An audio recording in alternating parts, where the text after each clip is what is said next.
বাংলাদেশের অবস্থা ডক্টর ইউনূস অন্তর্বর্তী সরকারের প্রধান উপদেষ্টা তিনি তো যথেষ্ট বুঝেছেন, তিনি তার চ্যালেঞ্জগুলো জেনেছেন, সবসময় স্বীকার করেন। যতগুলো ইন্টারভিউ তিনি দিয়েছেন, যত দেশে বিদেশে যত সংবাদ মাধ্যমে তিনি স্বীকার করেছেন যে সামনে বহু চ্যালেঞ্জ আছে, চ্যালেঞ্জ মোকাবেলার তিনি চেষ্টা করবেন, না পারলে তার কিছু করার নেই।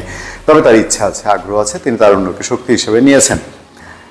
ডক্টর ইউনূসের সেই যে চ্যালেঞ্জ, সেই কষ্ট বলি বা সেই টেনশন বলি, এইটা আরেক নোবেল বিজয়ী ডক্টর অমর্ত্য সেন টের পেয়েছেন। তিনি বাংলাদেশের অবস্থা নিয়ে সাংঘাতিক উদ্বিগ্ন, তার টেনশনের কথা জানিয়েছেন, অনেক অনেক কথা তিনি সংবাদ মাধ্যমকে বলেছেন। এইটা নিয়ে জামাতের আমির একটা প্রতিক্রিয়া দিয়েছেন। জামাতের আমিরের দুই নোবেল বিজয়ীর একজনের প্রতি আরেকজনের টান, আবার টেনশন, উদ্বেগ, আবার অমর্ত্য সেন বাংলাদেশে আওয়ামী লীগ নিষিদ্ধ করা, এই বিষয়টি নিয়ে তিনি মনে করেছেন এটা ঠিক হবে না।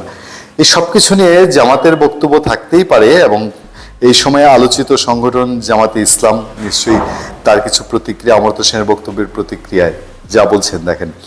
ভারতীয় একটি সংবাদ মাধ্যমকে দেওয়া সাক্ষাৎকারে বাংলাদেশের সাম্প্রতিক পরিস্থিতি নিয়ে কথা বলেছেন নোবেলজয়ী অর্থনীতিবিদ অমর্ত্য সেন। ভারতের বার্তা সংস্থা পিটিআইকে সাক্ষাৎকারে অমর্ত্য সেন প্রধান উপদেষ্টা অধ্যাপক ডক্টর মোহাম্মদ ইউনূস সরকারের চ্যালেঞ্জ, সংখ্যালঘু নির্যাতনের অভিযোগ, ক্ষমতাচ্যুত আওয়ামী লীগকে নিষিদ্ধ করার বিষয়ে সহ নানা ইস্যুতে কথা বলেছেন। সাক্ষাৎকারে জামাতে ইসলামীর নামও দিয়েছেন তিনি। জামাতে ইসলামী সম্পর্কে অমর্ত্য সেন একটু খোঁজাও দিয়েছেন এবং জামাতে ইসলামীর ধর্মনিরপেক্ষতা বা এইসব বিষয়ে কথা বলেছেন। এই বক্তব্যের প্রতিক্রিয়া জানিয়েছে জামাতে ইসলামীর আমির শফিকুর রহমান।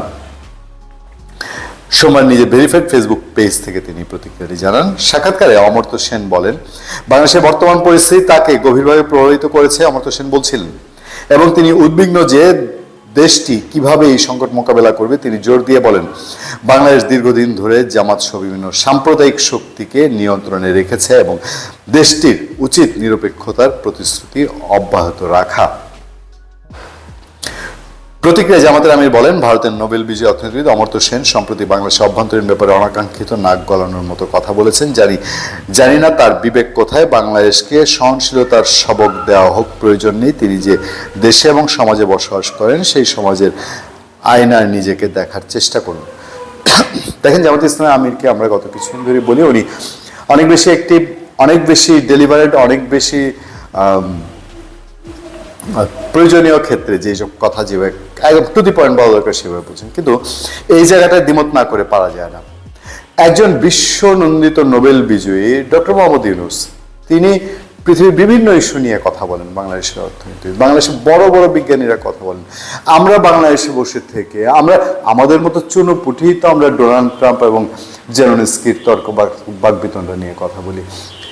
ফিলিস্তিনে বা ইসরায়েলের ফিলিস্তিনের উপর যা করছে, আমরা এখানে বসে থেকে আমরা তীব্র নিন্দা প্রতিবাদ জানাচ্ছি না, জামাতে ইসলামী জানাচ্ছে না। এমনকি ইসরায়েলরা বলবে যে আমাদের দেশে অভ্যন্তরীণ বিষয়ে নাক গলাচ্ছেন। জামাতে ইসলামী আওয়ামী লীগ এবং বিএনপির মতো যদি এরকম একগুঁয়ে আচরণ করে, যে তার যদি অতীত কোনো ভুল ত্রুটি থেকে থাকে, সেটাকে যদি এখনো শুধুমাত্র নিজের এখন অনুকূল পরিবেশ বলে একজন বিশিষ্ট অর্থনীতিবিদের কথা উড়িয়ে দেওয়ার চেষ্টা করে, তাহলে সেটা কতটা যুক্তিসঙ্গত হবে। কথা হতে পারতো আওয়ামী লীগ নিষিদ্ধ নিয়ে, জামাত ইসলামী আমির অবশ্যই তারা মতামত জানাতে পারতেন বা তার সেখানে ভিন্ন মত থাকতেই পারে। তবে জামাত সম্পর্কে তিনি কিছু বলেছেন কিনা সেটা কতটা সত্য মিথ্যা, টু দি পয়েন্ট একজন বিশ্বরঞ্জিত নোবেল বিজয়ীর কথার টু দি পয়েন্ট জবাব জামাত ইসলামী দিবে, সেটাই নিশ্চয়ই প্রত্যাশার বিষয় ছিল। তিনি বলেন, জামাতের আমির জনগণ টানা 15.5 বছর সেকুলারিজমের নামে চরম ভণ্ডামি প্রত্যক্ষ করেছে। তিনি পতিত স্বৈরাচারের পক্ষে খোলামেলা ওকালতি করছেন, যা বিস্ময়কর, অগ্রহণযোগ্য, নিন্দনীয়। জামাত প্রসঙ্গে অমর্ত্য সেনের বক্তব্যের প্রতিক্রিয়ায় জামাত ইসলামী আমির বলেন, জামাত ইসলামী সম্পর্কে যা বলেছেন তার বদ্ধমূল ধারণা থেকে বলতে চেয়েছেন, বাস্তবতা পুরোটাই উল্টো।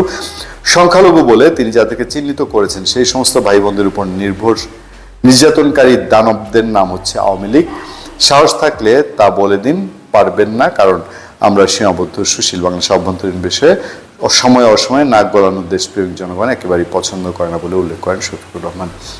বাংলাদেশের সংখ্যালঘু নির্যাতন নিয়ে বাংলাদেশের পলিটিক্যাল পার্টি কেউই প্রশ্নবিদ্ধ না হয়ে পারে না। আওয়ামী লীগ বলেন, আওয়ামী লীগ খুব দেখায় তো তারা সংখ্যালঘুদের পক্ষে, সংখ্যালঘুরা অনেকটা কমফোর্ট ফিল করে ঠিক, কিন্তু আওয়ামী লীগের বড় বড় ডাকসাইটের নেতা, ইভেন আওয়ামী লীগের সনাতন সম্প্রদায় ধর্মী নেতারাও সংখ্যালঘু সম্প্রদায়ের কত সম্পদ লুট করেছে। বিএনপি 2001-এর দায় আজও কি এড়াতে পারবে? জামাতে ইসলামের পক্ষে অনেক অনেক ঘটনা এরকম ঘটেছে।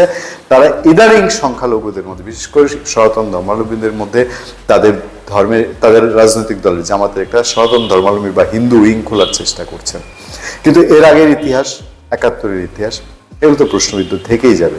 সুতরাং নিজের ভুল ত্রুটি, অতীত ভুল ত্রুটিটা ঝেড়ে এসে সামনে আগানোটাই বোধ হয় মঙ্গলজনক। ধন্যবাদ সবাইকে, ভালো থাকবে, সুস্থ থাকবেন। আপনাদের সাথে আমি আতিক রহমান পূর্ণিয়া।